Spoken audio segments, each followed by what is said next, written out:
राहुल जी ऐसा काम न करो, बिहार के अच्छे काम को बदनाम मत करो। राहुल जी का पुराना स्टेटमेंट निकाल लें, उसमें उन्होंने कहा था कि जातीय जनगणना उन्होंने कराया और अब उसी जातीय जनगणना पर वो सवाल उठा रहे।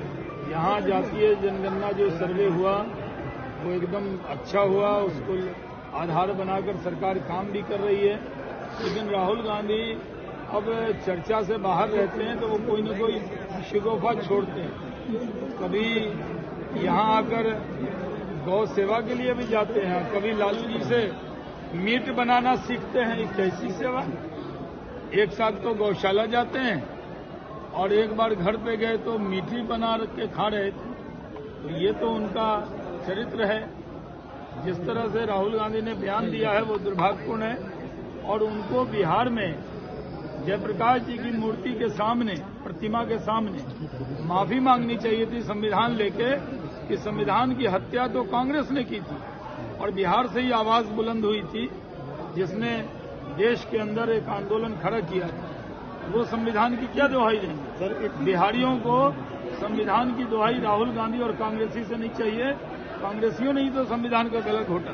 एक और सवाल है कि चक्कर में लगी हुई कांग्रेस डैमेज कंट्रोल करने, महागठबंधन में डैमेज कंट्रोल करने के चक्कर में लगे राहुल गांधी की मुलाकात नहीं। कांग्रेसी नेता जो प्रदेश के हैं वो तो कहते हैं कि हम बड़े तीसमार खां हैं, अलग अलग चुनाव लड़ेंगे, और राहुल गांधी जाकर सीधे लालू जी के सामने जाकर नतमस्तक हो जाते हैं।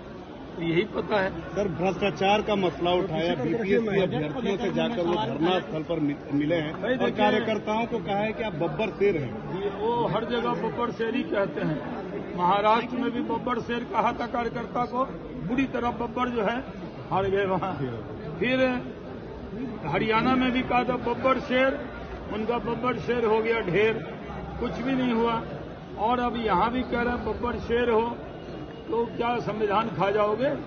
बब्बर शेर हो तो बिहार खा जाओगे? तेजस्वी यादव को सर कमान मिल गई है। अब किया जा रहा है तेजस्वी यादव को सर कल कार्यकारिणी की बैठक हुई राष्ट्रीय जनता दल की और एक तरह से तेजस्वी यादव को पूरी कमान मिल गई आरजेडी को। देखिए, लालू जी अभी स्वस्थ हैं लेकिन अभी से उनसे कमान छीनी जा रही है और जबरदस्ती लालू जी से सारे अधिकार तेजस्वी जी ने ले लिए। ये तो मुगल काल में होता था, ऐसा तो कभी नहीं होता था।